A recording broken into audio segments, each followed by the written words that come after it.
llego a un Líbano donde se podía producir la tercera batalla de Marun al-Ras, entre el Líbano e Israel. Salgo corriendo de Siria con una situación totalmente diferente. Y terminamos en un Líbano con manifestaciones, con protestas masivas como nunca sucedieron en Oriente Medio, mejor dicho, perdón, como nunca sucedieron en el Líbano, contra la corrupción enquistada en el poder político, contra las medidas económicas que asfixian a la ciudadanía libanesa, manifestaciones nunca vistas en el Líbano, aunque el Líbano es un país con muchos movimientos sísmicos, como dije anteriormente, como parte de todo Medio Oriente, pero no con estas características. Hoy nos encontramos con un Líbano donde hay un toque de queda justamente por el COVID-19, que tiene este toque de queda empieza a las 7 de la mañana, termina a las 5 de la tarde. Los libaneses se han adaptado. Los libaneses, donde hay 18, digamos, grupos que conviven en un país que es muy pequeñito, con la presencia de Hezbollah, el partido de Dios, lo cual implica que eso tenga mucha incidencia en las decisiones en las cuestiones que suceden en todo Medio Oriente, y un país que fue considerada la Suiza de Medio Oriente, o el París de Medio Oriente. ¿Qué es lo que está diciendo el Banco Mundial? Que con esos 6 millones de habitantes que tiene el Líbano, más casi 2 millones de refugiados sirios, después de esta pandemia y de algunos sucesos más, el Banco Mundial anunció que el 50% de la población del Líbano puede caer bajo la línea de la pobreza. Wow. O sea, si era algo que se estaba gestando, se súper aceleró. Entonces, ya esto va más allá de los conflictos. O sea, Medio Oriente es un estado de conflicto permanente, que no para nunca, es un sin cesar. Y a mí una de las cosas que más me llamó la atención es, algunos decían, bueno, con el tema del COVID-19, está el tema de las guerras proxies, o lo que se denomina, a las que se lo denomina guerras subsidiarias, por ejemplo, Yemen. Por un lado está Irán y por el otro lado está Arabia Saudita. Bueno, a ver, ¿qué va a pasar con esto? No, siguen los combates. O sea, si hay tregua, ¿cuántos tregua hay? 24 horas siguen los combates. Idlib, se reúne Erdogan, que hace un mes o un mes y algo instauró la operación militar en territorio soberano sirio, escudo de primavera, que eso se iba a convertir en un pandemonium, un acuerdo entre Putin y Erdogan por el tema sirio. Tregua. COVID-19, los grupos terroristas del Frente al-Nusra rompen la tregua. Movimientos en el norte de Siria. Bueno, entonces Estados Unidos se va a retirar de Afganistán. ¿Por qué linkeo esto? Se retira de Afganistán. COVID-19, se ralentiza que las tropas estadounidenses se retiren de Afganistán, pero al mismo tiempo se aceleran de que en este momento, y desde hace unas 72 horas, convoys militares estadounidenses estén realizando operaciones militares en el norte de Siria. Entonces, Dios mío, ¿cómo es? O sea, nada ha parado. Hubo un momento, y eso estoy hablando de los temas de las guerras. Irán en sus aguas soberanas, patrullaje naval, y mientras estaban haciendo unos ejercicios en el Golfo Pérsico, se acercan naves, buques militares de Estados Unidos, se les indica de que están en aguas territoriales. ¿Cuál fue la respuesta del presidente de Estados Unidos, Donald Trump? Que ante la próxima amenaza de Irán hacia sus buques, responderán en forma militar, pero si están en aguas territoriales iraníes. ¿Y qué responde Irán? Si ellos hacen eso, nosotros responderemos. Entonces, es un estado, mientras la gente muere, porque los sistemas sanitarios están colapsados. Entonces ahí volvemos al COVID-19 en Medio Oriente. Yo pensé, bueno, van a parar porque los seres humanos están muriendo. No, todo continúa. Continúan los enfrentamientos directos, continúan las guerras subsidiarias, ves que se van acelerando, que van elevando en estos juegos de guerras perversos. Mientras tanto tenemos, hoy por eso fue como muy especial, el campo de refugiados en el norte de Siria, en Rubkan, una cosa absolutamente perversa, Silvia. Vienen viviendo una crisis humanitaria donde sus necesidades son paliadas por Naciones Unidas, pero una crisis humanitaria aterradora. ¿Qué es lo que detectaron los rusos que estaban llevando la ayuda humanitaria y se lo informan al gobierno sirio? Dentro del campo de refugiados, como en muchos campos de refugiados, que ese es otro tema muy extenso para tratar cómo utilizan a los refugiados, los revictimizan porque allí se instalan los grupos terroristas, allí van los servicios de inteligencia a buscar a los miembros de los grupos terroristas y los refugiados se convierten en triple víctimas. En este momento no les están llegando a los refugiados del terrible campo de Rubkan suministros proporcionados por Naciones Unidas, ni en alimentos, ni en abrigos, ni en medicamentos, porque un grupo terrorista que se denomina MAT, lo que hizo fue, está instalado dentro del campo de refugiados, lo está manejando, inventaron, para decirlo en palabras sencillas, un consejo de ancianos, un listado de nombres falsos, se lo entregaron a Naciones Unidas, donde ahí se dan cuenta que hay el doble de nombres de los refugiados que hay en el campo. Esta es la perversidad que traen. Por eso, esto no es una guerra. Esto no es una guerra, esto es una epidemia. Pero los comportamientos que se ven son muy característicos de las guerras. Por ejemplo, entonces, de lo que te estaba contando. Sí, de lo que te estaba contando es que este grupo que está actuando dentro del campo de refugiados obtiene estos alimentos, estos medicamentos y todo lo que necesiten estos seres humanos inocentes para vendérselo por el doble al Daesh, a ISIS, que está instalado en el desierto de Homs, en Siria. Entonces, yo hoy recibí el material, recibí la información, la chequeé, y hay algo que siento que me hace bien, es que me genera mucho dolor, me sigue generando dolor a través de los años, todo el tiempo, todos los días. Agradezco no haberme inmunizado frente al dolor de los otros. O sea, que sea un virus que este virus a mí siempre me dure. No quiero inmunizarme frente al dolor de los demás.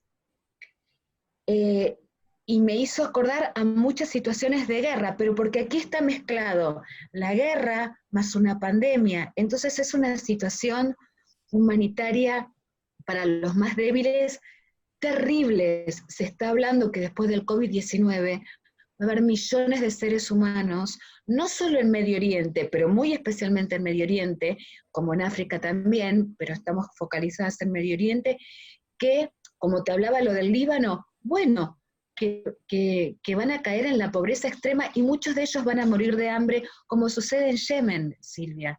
Y vos sabés todas esas situaciones. Sí, totalmente. Vos sabés que fue tan claro lo que dijiste que te iba a preguntar algo en el medio, pero ya no, porque lo dijiste vos directamente, ¿no? Qué terrible combinar las dos cosas, la guerra y la pandemia, porque la verdad es que en otros lugares del mundo se han suspendido algunas acciones militares, mismo en África, ¿no?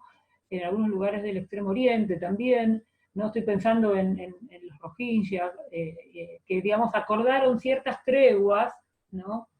Eh, para evitar la Ajá. propagación, para evitar, por ejemplo, la propagación de la pandemia y demás cuestiones, ¿no? En el norte de Camerún, que lo hemos hablado en otras charlas y demás, y eso uno siempre piensa, quizás en forma un poco naif, si vos querés, pero uno siempre piensa que, bueno, esas treguas quizás eh, pueden ser una oportunidad para abrir algún canal de diálogo, pero yo te escucho cómo enhebraste, ¿no? Empezaste en el Líbano, pasaste por Siria, terminamos en Yemen, y cómo en el Medio Oriente es como si estuviera, digamos, no hay manera de parar la guerra, al contrario, la pandemia es como una ocasión más, ¿no? Como para generar más daño al que más, digamos, que ya se suma a la guerra en sí mismo, ¿no? Entonces es la guerra más la pandemia.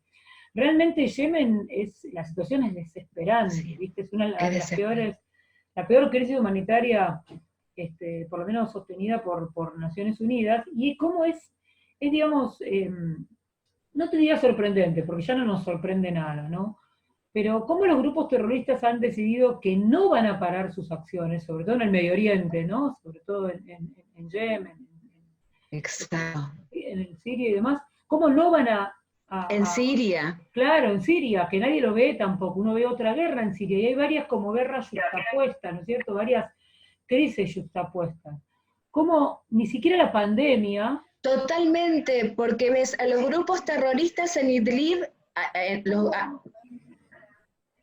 sí, no, te decía que ni siquiera la pandemia puede generar como un espacio para poder empezar a revisar algunas cosas, ¿me entendés? Eso es lo dramático que yo veo del Medio Oriente, que por ahí hay algunas cosas que no se reflejan en otros conflictos armados, y sí que lo vemos clarísimamente acá, como vos lo expusiste.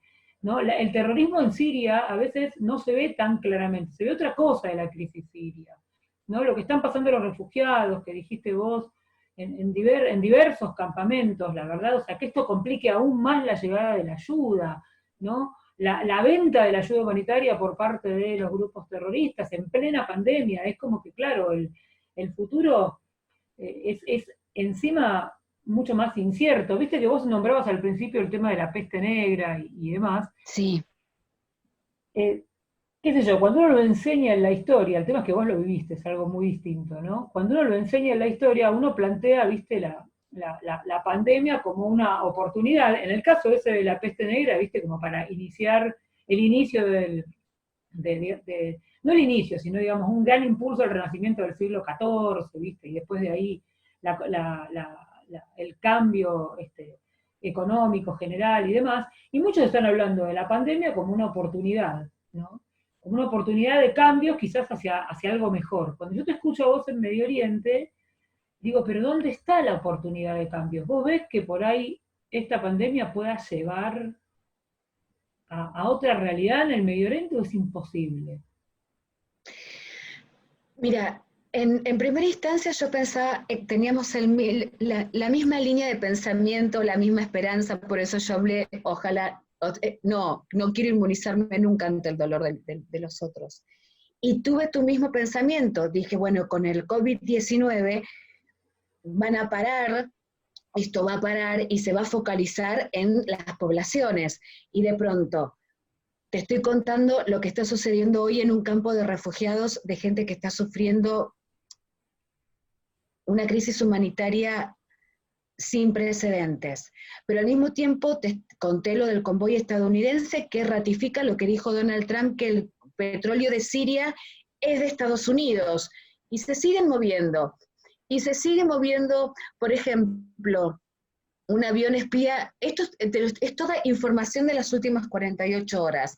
Un avión espía eh, de Estados Unidos, ingresa a Siria y se acerca a la base aérea que tiene Rusia en Siria, que estuve hace 4 meses, y la historia es de que llegaron a estar a una distancia de 7 metros. Y digo, pero Dios mío, por favor, o sea, todos ese tipo de juegos pueden disparar una tercera guerra mundial, una escalada en el conflicto. Y lo que te estaba diciendo, también lo que sucedía en aguas en el estrecho de Hormuz, en el Golfo Pérsico, no se para, no se para. Y entonces, en Irak estamos con un sistema sanitario, por eso el tema era el Irán como epicentro de la pandemia, porque desde allí partió hacia diferentes valga la redundancia, lugares de Medio Oriente. Y voy a dar la explicación cortita porque es una de las hipótesis, o de las causas de por qué ingresó de esa manera a Irán y por qué se dispersó de esa forma al resto de los países. Por ejemplo, es muy grave, recordemos, Irak, 2003, invasión, ocupación. Antes hubo un bloqueo, o sea, también hacemos historia. Antes hubo un bloqueo donde yo recuerdo cuando empecé a cubrir Irak en el 2004, el primer año del inicio de la ocupación, no había, no había elementos para sacarte una muela, realmente no había medicamentos básicos. Eso dejó a Irak con un sistema sanitario absolutamente deteriorado. Por eso es muy grave que se disemine la pandemia en lugares donde vienen desde el 2003 con una situación de hipervulnerabilidad, donde en 17 años nada ha cambiado, sino que se ha deteriorado. En las últimas manifestaciones en noviembre, donde estuve en el sur de Irak, mientras tanto se desarrollaban manifestaciones en Bagdad de personal sanitario, que reclamaba, porque, o sea, todo el tiempo hay que linkear. Esto pasó hace 3 o 4 meses. Estaban reclamando personal sanitario por las condiciones en las que se encontraban, médicos, enfermeras, todo aquel integrante. Entonces, imagínate con qué se encuentran. Entonces, ¿cuáles van a ser las consecuencias? Más muerte, más pobreza, más deterioro social, más urbicidio, más memoricidio, más sociocidio, y se producen casi, limpiezas de seres humanos por los sistemas en los cuales viven. Hablemos de Gaza. Gaza, considerada la mayor prisión al aire libre del mundo, con 2 millones de personas. Lo estuvieron manejando bastante bien, cerrando muchísimas cosas, pero el subsistema, yo cubrí los conflictos, las 3 guerras en una década. Es terrible el sistema sanitario en el cual se encuentra. También después hay muchos temas religiosos. Israel tuvo, por ejemplo, más allá de las medidas que tomó el gobierno, que las tomó bastante anticipadamente, por cuestiones, y con mucho respeto lo digo, pero bueno, hay grupos ultraortodoxos que consideraban de que no había que obedecer, como lo han hecho siempre por cuestiones religiosas y por sus creencias, las órdenes del Estado. Por lo tanto, en un momento el 50% de los infectados pertenecían a grupos de creyentes ultraortodoxos. Y para volver al principio de cómo se desarrolló, reitero, ¿por qué fue el Irán? Yo ingreso, como vos decís, la historia viva, ¿no? Él está ahí. Ingreso en el mes de enero. Precisamente se había producido el asesinato en el aeropuerto de Bagdad de Qasem Soleimani, el general de una importancia impresionante no solamente en Irán, sino en todo el Medio Oriente, general de las fuerzas Quds que pertenece a la Guardia Revolucionaria iraní. Eso supuestamente iba a generar un cambio en la geopolítica de Medio Oriente y hasta en la geopolítica mundial. Esto hace nada más que 3 meses, fue el 3 de enero. El asesinato de Qasem Soleimani y de otro comandante de fuerzas iraquíes que también están respaldadas por Irán. Se producen las elecciones en enero, y se produce algo que me hace tomar a mí dudar si ingresaba o no, que fue la caída del avión ucraniano. Más de 170 personas fallecieron. O sea, a partir del asesinato de Soleimani, Irán ataca Irak, una base estadounidense. El discurso de Donald Trump es que no había ningún herido. Después terminó el Pentágono reconociendo a través del tiempo que hubo más de 100 soldados estadounidenses heridos o con diferentes traumas, que eso es como para analizar cómo primero no hay heridos y después los soldados empezaron a aparecer, y fue ratificado por el Pentágono. A partir de ese hecho, en la base de Ain al-Assad en Irak, que mueve también geopolíticamente, se desestructura un montón de paradigmas y de situaciones.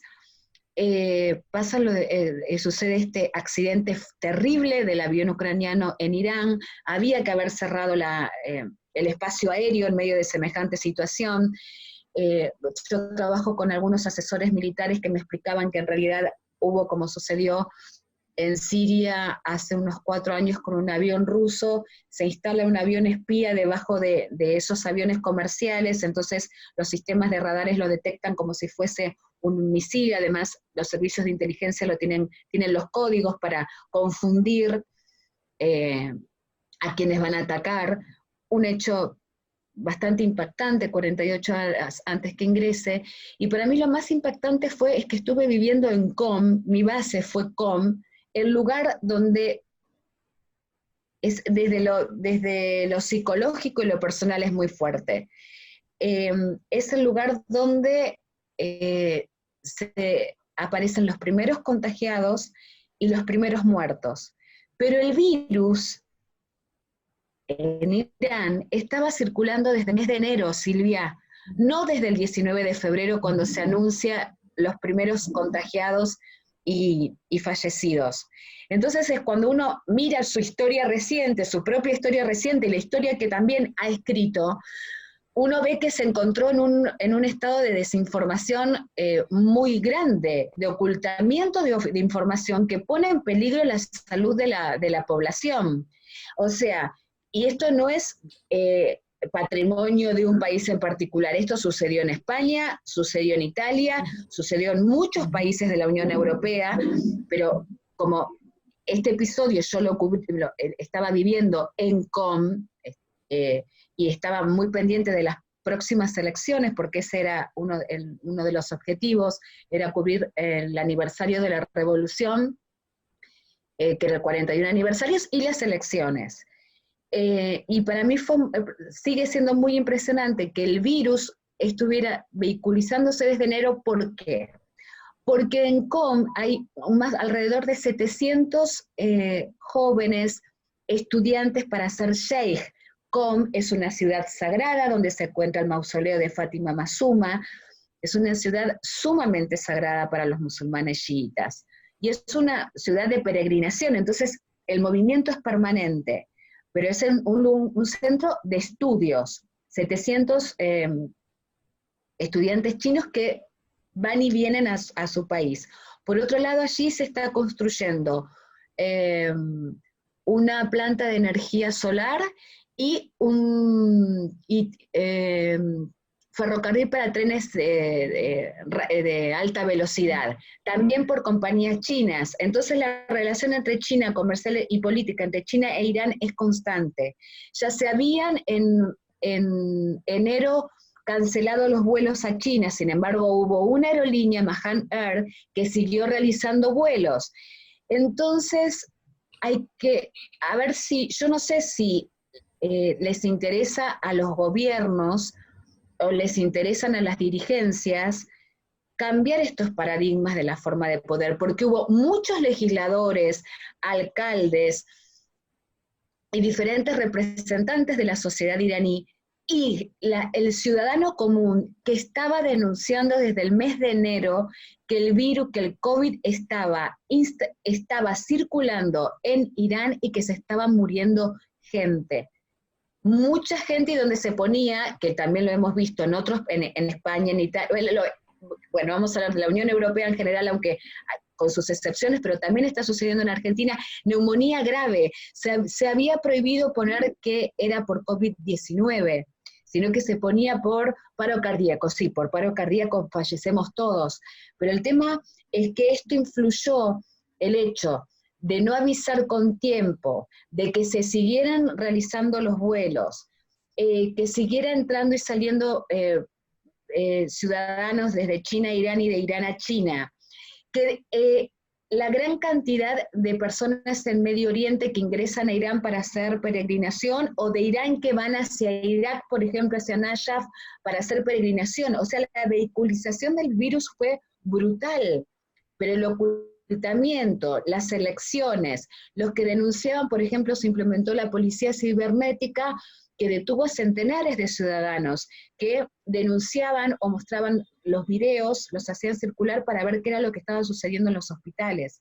Entonces creo que después esto se revirtió, pero eso es lo que generó también por eso fueron inmediatamente, Turquía cortó los vuelos, hay una gran relación comercial entre Irán y Turquía por el bloqueo.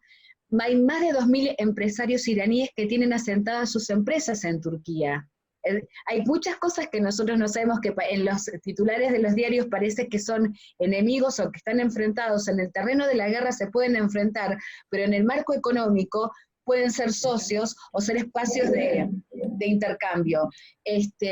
Pero bueno, entonces eso también influyó en las elecciones, donde ganó el 70% de las facciones que tienen que ver con los ultraconservadores. ¿Por qué? Porque los más jóvenes, los reformistas, aquellos que son más liberales, como se informó 2 días antes de las elecciones que la presencia del COVID-19, no fueron a votar para cuidar su salud. Entonces hay un montón de factores, hay un montón de vectores que confluyen, y creo que o sea, el tema de los ocultamientos en una situación de semejante gravedad, creo que yo no sé si seremos nosotros las personas, yo creo que lo podemos reflexionar como seres humanos, y primero como seres humanos y como profesionales, pero no pueden seguir pasando estas cuestiones, que estamos realmente en un mundo donde yo tengo que rechequear mucha información.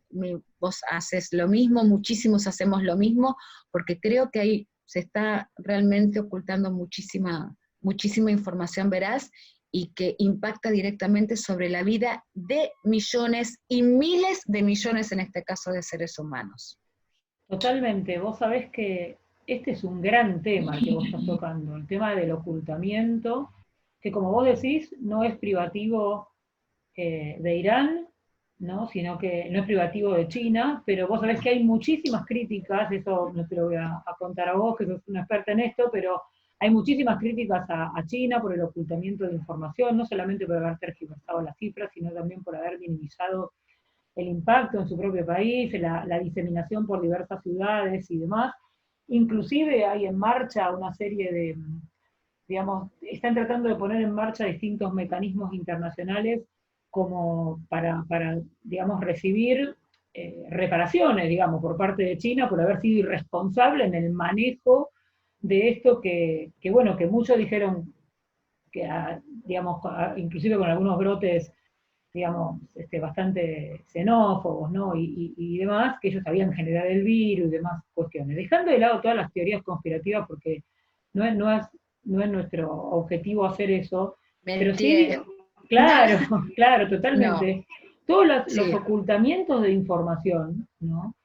Han generado un daño terrible, ¿no? Porque en muchos lugares se ha minimizado esta cuestión. Muchos estados con vínculos muy estrechos con China, con vuelos turísticos, comerciales y, digamos, de intercambios, ¿no? Cooperación de estudiantes y demás, ¿no? Todo eso ha favorecido, ¿no? El vector de contagio y cuando exacto. pensábamos que estábamos, que digamos que en China se estaba empezando a controlar, saltó Irán, y uno miraba a Irán y decía, pero ¿cómo Irán?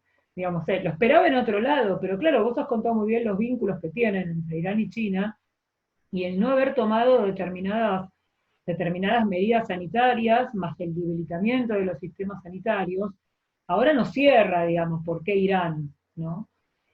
Ahora, el tema del ocultamiento de la información es grave, ¿no? Es muy grave. Italia, España y demás, más allá de no haber tomado ciertas medidas a tiempo y demás, ¿no? Quizás se hubiera podido evitar eso. Fíjate que no puse Nueva York en el medio, no puse las dos primeras estados que a nosotros nos llamaron la atención por los miles y Claro, miles de contagiados por día, ¿no? Quizás se podría haber matrizado esta situación si hubiéramos tenido la información fehaciente. Por eso tantos están, digamos, diversos estados están viendo qué tipo de reparación internacional, qué responsabilidad internacional les cabe a quienes ocultaron información. Porque es terrible realmente, ¿no es cierto? Es claro. terrible el tema del ocultamiento de la información y de haber tapado las voces en su propio pueblo que iban denunciando cuál era realmente la situación, ¿no? ¿Qué ha Claro, pasado y en eso no es, China? claro, viste, te dicen, cuando uno habla sobre este tema del ocultamiento, te dicen que es una teoría conspirativa. No, por ejemplo, y con mucho respeto hacia los ciudadanos y hacia las naciones y fundamentalmente a las personas. Por ejemplo, eh, cuando se estaba anunciando en Irán de la situación del COVID-19, el viceministro de Salud estaba estornudando y tosiendo. Esto fue visto por miles de millones de personas en la televisión, y a la noche va a una entrevista de televisión negando la gravedad de la situación, y al otro día lo tienen que internar. Y hubo una cantidad impresionante de ministros, asesores del presidente Rouhani o de la Ayatollah Ali Khamenei, que estuvieron con ellos, que son las personalidades, como pasó con Boris Johnson en el Reino Unido, que estuvieron cerca de ellos, mientras decían públicamente que esto no sucedía y que después terminaron internados, o se han muerto personalidades muy importantes, no sé, del Consejo de Expertos, de la Asamblea de Expertos, eh, clérigos o considerados sabios que han fallecido, aunque eh, que han fallecido mientras se negaba de que el COVID-19 se estaba diseminando. El ex alcalde de Teherán, inmediatamente internado, una vicepresidenta que fue una de las jóvenes voceras cuando entre el año 79 y el 81, cuando fueron los rehenes estadounidenses en la embajada precisamente de Estados Unidos en Teherán, también fue internada por COVID-19. Entonces, la gente lo venía denunciando y alertando durante mucho tiempo y esa gente fue castigada. O sea, no solamente, o sea, en muchos países, pero esto sucedió en muchos países donde además se habla de democracia, ¿sí? Se le decía al personal sanitario que no, tanto en Italia como en España también, que no se hablara de cuál había sido la causa de la muerte. Entonces estamos ante un tema de seguridad humana muy grave que nos hace repensar a nosotros, a quienes podemos hacer aportes, qué es lo que ha sucedido. Y también por eso yo, cuando hablé de Israel y de mi respeto al tema de los grupos ultraortodoxos, pero que en un momento se habían convertido para el Estado en ya no para el gobierno, sino porque son políticas de Estado los que se estaban implementando. En un momento, cuando en Irán, desde el Estado, desde el gobierno, como política de Estado, se decide que se empieza una cuarentena o que se cierran los lugares sagrados, tuvieron una oposición terrible por grupos religiosos o por personas que querían seguir entrando a los mausoleos o a los lugares sagrados, y en realidad estaban poniendo no solamente, que yo respeto muchísimo que crean en la fe, que no se van a, porque hay que ser muy empático con los otros seres humanos, o sea, realmente yo respeto que crean que, no, que Dios los va a proteger en cualquiera de sus creencias, en cualquiera de sus manifestaciones, o que un imán los va a proteger, o que un santo los va a proteger, o que un ser superior los va a proteger.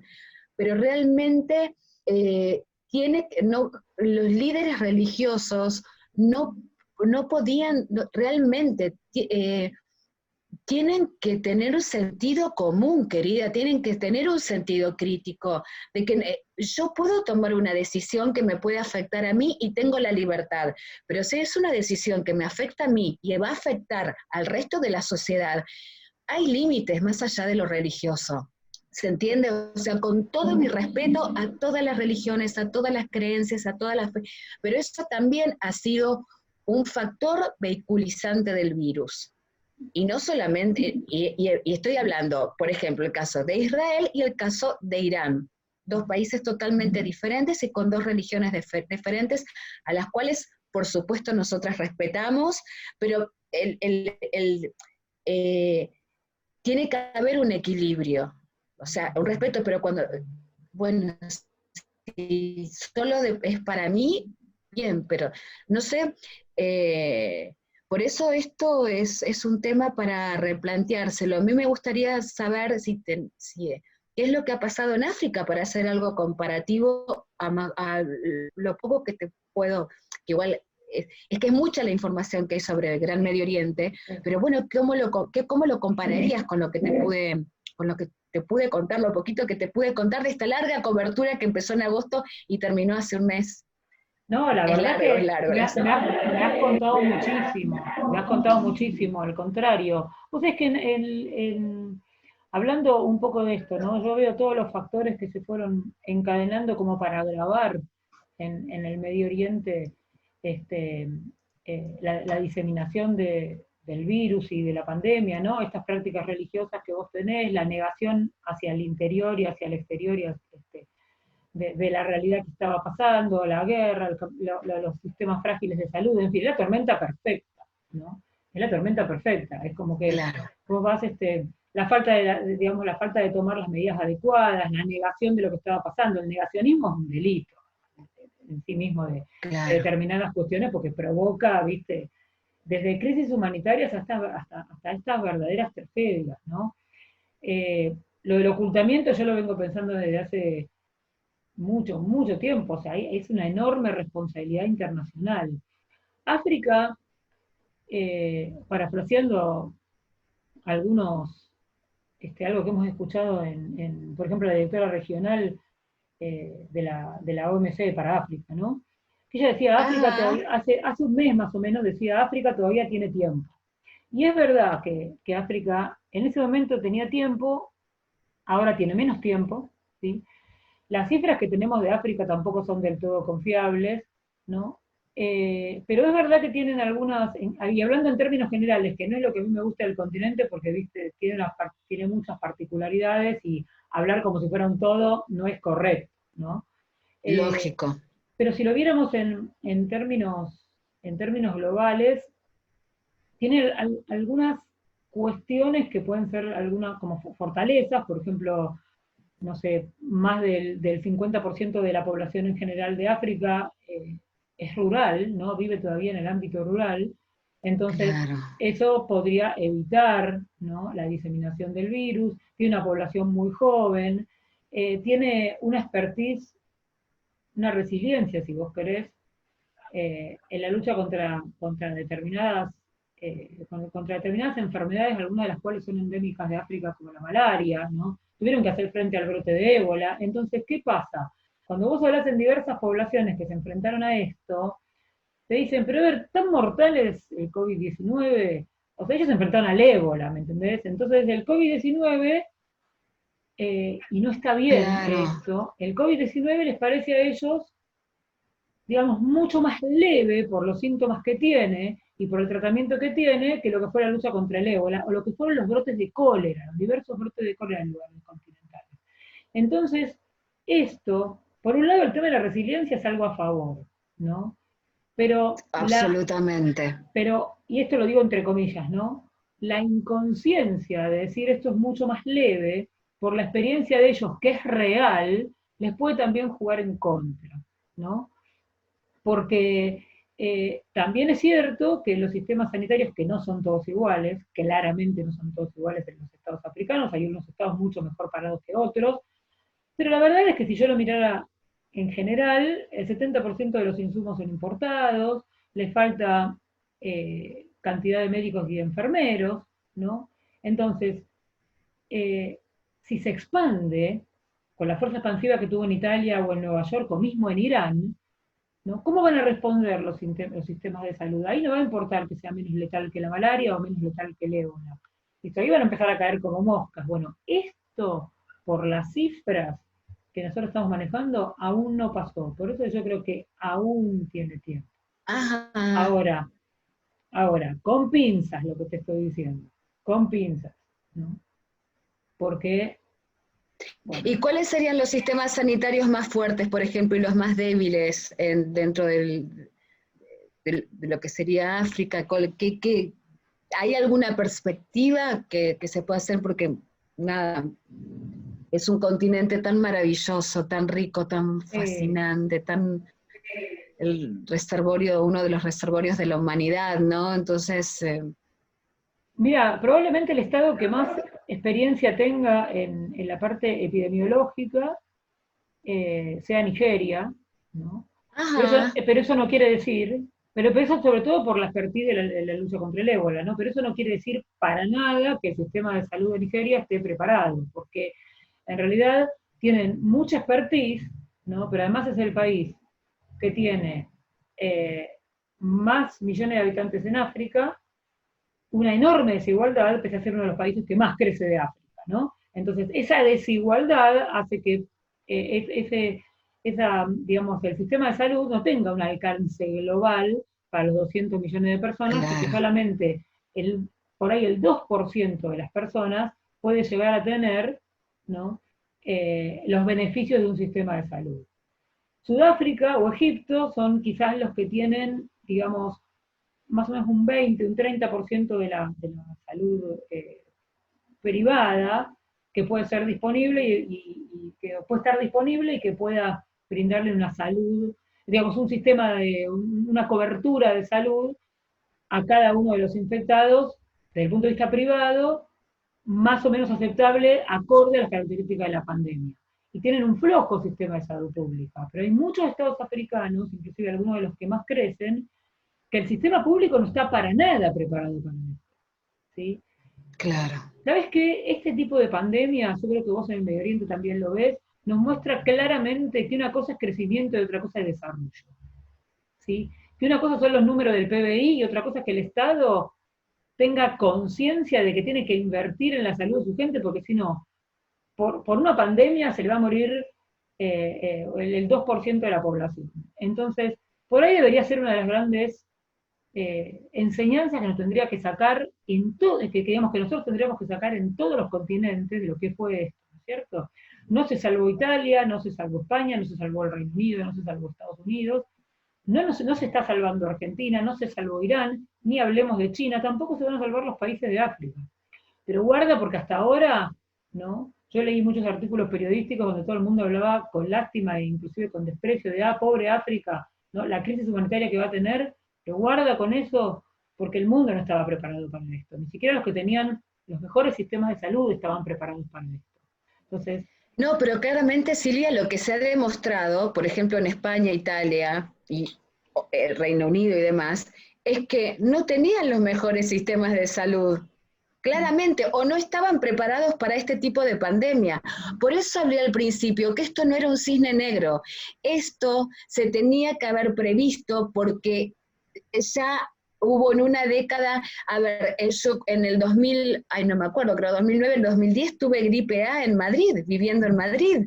Entonces, no es, uy, es algo que apareció, o sea, en esta pandemia ha desnudado eh, realmente muchas realidades, ha desnudado y ha visibilizado realidades, que son muchas, porque si vamos al caso de Italia y cómo se diseminó, fue alguien que el norte de Italia, la zona más rica, lo sé porque viví ahí también, entonces un joven que fue 2 o 3 veces a chequearse, las 2 o 3 veces que fue, diseminó el virus en el centro sanitario, pero después hay que ver, sigue el análisis, de cómo la economía presionó para que los trabajadores siguieran yendo a trabajar y eso siguió vehiculizando el virus.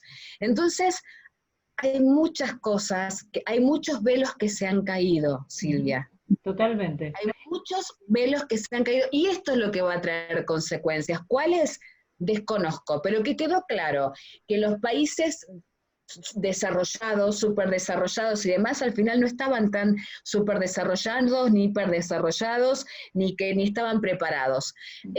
También lo que es, a ver, yo dije que esto no era una guerra, sí, terriblemente se aplicó lo que cuando yo empecé al principio, ni siquiera había ido a un conflicto, me estaba preparando y me parecía de un nivel de crueldad brutal, y porque yo no lo entendía, y no, sigo sin entenderlo, no importa. O sea, es, si un paciente estaba muy grave y otro estaba más o menos, yo pensaba que había que atender primero al más grave. Y entonces me dijeron, no, porque este es el que se va, no lo vamos a poder salvar, y vamos a aplicar la medicina de guerra como se aplicó en Italia, en España, y en cuántos lugares más se habrá aplicado que no tenemos conocimiento, porque seguimos hablando, no, cuando uno habla de que se tienen que desvelar las cosas, y el del ocultamiento no está hablando de teorías conspirativas, si las cifras no son correctas, estamos hablando de que se ocultó información, no de una teoría conspirativa. Todavía no sabemos realmente el origen del virus, no lo sabemos. Y por favor, tengamos mucha responsabilidad social y personal y colectiva y, y familiar y criterio y reflexión, porque, por ejemplo, la recomendación del presidente de Estados Unidos, Donald Trump, que habló de la utilización de elementos de limpieza.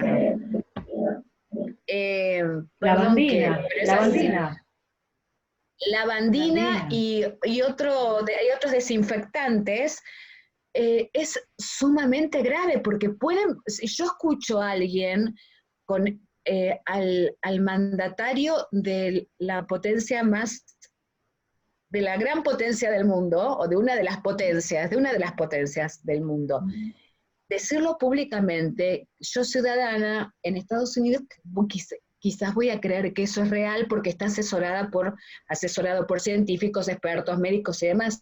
Dios mío, no consuman ni cloro, ningún desinfectante, ni pasan por ninguna luz LED. O sea, el sistema inmunológico, que eso es algo muy interesante además. Fíjate las noticias que tenemos permanentemente. Son números. Bueno, no sabemos cuál es la verdadera causa, no la sabemos, Silvia, si vos la sabés, te pido por favor que me la digas. Yo la verdadera causa no la sabemos realmente. Fíjate que la utilizan para la guerra económica y política, el cruce de acusaciones, lo cual es brutal cuando millones de, no, gracias a Dios no, pero millones de seres humanos están en peligro, y se acusan entre unos y el otro por una cuestión de hegemonía mundial. Partamos de esa base, no sabemos las causas. Tenemos cifras, que eso es lo que siempre estuve en contra cuando el tema de las guerras, pongamos nombres, apellidos, rostros. En este caso yo sé que no puede ser así, obvio, pero humanicemos, como humanicemos el conflicto, que es lo que yo siempre dije, la humanización del conflicto, también humanicemos la pandemia. No son bolsas negras, nada más, son seres humanos que se han ido. Pero por otro lado, lo que a mí me llama la atención es que esto se trata, parece, solo de números, pero no tenemos recomendación en los medios de comunicación. Por ejemplo, ¿vos has visto programas o más allá de que te vacunes para la gripe, que te vacunes para la neumonía, pero que te den a nivel masivo, global, tips para que aumentes tu sistema inmunológico, por ejemplo? No. Y me parece que es una de las claves. No sé, yo hablo con mis médicos y me han dado diferentes tips para aumentar mi sistema inmunológico, también para tratar de estar en eje emocionalmente, para que no baje, para que no me inmunodeprima, para que no nos inmunodeprimamos, creo que sí es correcto. Pero, o sea, vamos por el lado del terror, de la oscuridad, del temor, que también está produciendo muchas cosas, entre ellos un terror colectivo, pero no nos están dando recomendaciones. No, sí, me pueden decir, sí, el barbijo, utilizar la bandina, lavarnos la ropa. No, estoy hablando de otra cosa, estoy hablando de nosotros como seres holísticos. ¿Qué recomendaciones podemos tener de médicos, más allá de las vacunas y de muchas otras cosas más que ya las respetamos, para elevar nuestro sistema? Y no sabemos si, porque vos fijate que no sabe inmunológico, no sabemos si una vacuna, ahora parece que hay investigaciones que dicen que parece que la vacuna no es lo que nos va a inmunizar, sino que van a ser puede ser el plasma de aquellos que ya pasaron por la infección, pero no se les desarrolló. Entonces estamos en un gran enigma, pero a mí me gustaría que también se focalizaran en nuestra salud, no solo en evitar el contagio, sino cómo podemos fortalecernos nosotros. Totalmente. Que no sé, Totalmente. es una interrogante que tengo y te lo pregunto porque me parece, no sé, que Mira, me encantaría saber tu opinión. para mí forma parte de una de las tantas incertidumbres, probablemente la más profunda.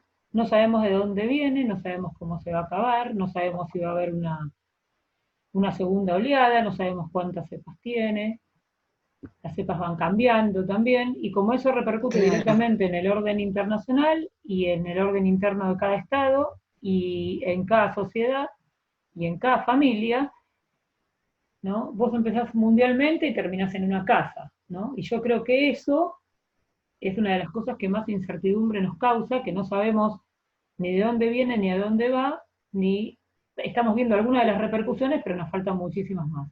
Y esa incertidumbre es lo que genera un montón, digamos, mucha angustia y un montón de sensaciones que para muchos de nosotros son desconocidas, y es una de las grandes interrogantes que tiene lo que sigue. No sabemos qué mundo sigue, pero tampoco sabemos cuáles van a ser las secuelas que nos van a quedar a nosotros como personas, como seres humanos y como seres en sociedad. Estamos en medio de un proceso y estamos tratando de buscar respuestas en medio de un proceso. Eso siempre es peligroso, pero lo otro terrible que tiene esta etapa es que no hay tiempo, porque cuanto más tiempo pasa, más víctimas tenés. Entonces, a veces parece que no encontramos la solución, pero también la estamos buscando en el medio de los acontecimientos. Entonces, te faltan respuestas de los medios de comunicación, te faltan respuestas desde la sociedad, y también te faltan respuestas desde los estados y también desde el sistema internacional. Entonces, yo creo que el cambio va a ser grande, ¿no? Eso lo dice todo el mundo, así que no estamos diciendo nada que no diga todo el mundo todos los días en los periódicos, ¿no? Pero yo en lo personal... Se aceleraron, los cambios venían, solamente se aceleraron. Se aceleraron, no los pudimos materializar y no sabemos bien hacia dónde vamos. Por lo menos yo no la veo tan clara, no la veo clara ni con África, que es lo que yo estudio todos los días, pero tampoco lo veo claro escuchando a los grandes analistas, ¿no? Así que creo que una de las cosas que podemos hacer es lo que tratamos de hacer acá, ¿no? Charlar, ¿no? Contarnos las Claro, cosas, compartir expertices y, y marcar escenarios y marcar sendas, ¿viste? Después veremos qué rumbo tomará la cosa. Así que Karen, yo te quiero agradecer muchísimo antes que se nos corte esta comunicación otra vez, tu disposición, tu generosidad por compartir toda la información que tenés, que para vos es trabajo, pero la compartís generosamente con todos nosotros. Y te comprometo para seguir hablando. Un poco más adelante, cuando la veamos un poco más clara, ojalá. sí. Y bueno, esto que dijimos hasta ahora, ver cómo evolucionó dentro de 3, 4 meses, y también ver si lo analizamos bien o no. ¿Te parece? Sí, me encantaría, y yo agradezco tu generosidad. Lo que por No, por eso favor. reitero, te hace, serás un excelente profesional, pero lo más importante es que sos una excelente mujer y una excelente persona, porque cuando uno es tan generoso como vos, te muestra en tu totalidad como ser humano. Así que, bueno, muchísimas gracias. Y el tema sí es esto, hacer charlas para contar un poquito qué es lo que vimos y también todas las dudas que tenemos como seres humanos esta, ante esta situación que por lo menos nos toca afrontar por primera vez a nosotras, que creo se vivieron otras pandemias, pero no de esta magnitud. Y también creo que el mensaje es cuidarnos holísticamente, mucho la cabecita, hay que estar pendiente de otros seres humanos, de lo nuestro, va a haber mucho impacto psicológico, porque va a haber impacto psicológico, emocional, espiritual, físico, porque como todo se va a mover, la economía, la sociedad, la política, las relaciones sociales, entonces me parece que el mensaje tiene que estar, tiene que tener la impresión absoluta de que lo más valioso para nosotras somos los como seres humanos. O sea, todos los otros son factores que nos van a impactar, pero creo que coincidimos en esto, las dos, que el ser humano es lo más valioso.